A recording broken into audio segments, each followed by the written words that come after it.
داسې یو عمل او داسې یو وظیفه چې د هغې په کولو سره ستا چې څومره ضروریات دي انشاءالله العزیز هغه به الله تعالی پوره کوي. ستا باندې قرض دی، قرض نه ختمیږي، د هغې دپاره دا عمل او دا وظیفه وکړه.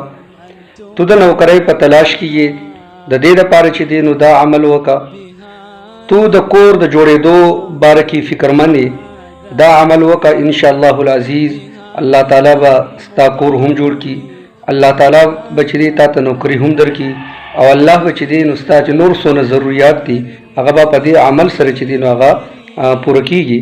او عمل هم ډېر آسان او ډېر مختصر، د هغې دپاره څه د عدد ضرورت نشته دی، خو بس د الله تعالی یو 15 نومونه داسې دي چې د هغې ورد کول دي او په کثرت سره چې دی هغه ویل دي.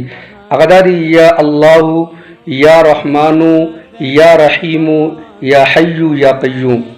د دې څه تعداد نشته دی، خو صرف ټایم دا دی چې د مازدیګر او د ماښام په منځ کې چې څومره چې دی نو سړی په کثرت سره دا د الله تعالی د نومونه چې دی یا الله، یا رحمان، یا رحیم، یا حیو، یا قیوم په کثرت سره وایي، او ډېر بهترین او مجرب عمل دی. چا چې هم د کم یو ضرورت لپاره ویلی دی، کاغه هر یو ضرورتي، خو بس صرف د دې د ویلو په وخت چې دی نو چې کم ضرورت ستا دی هغه خپل ذهن ته راوستل دي او دا ورد کول دي په دې طریقه باندې: یا الله، یا رحمان، یا رحیم، یا حی، یا قیوم.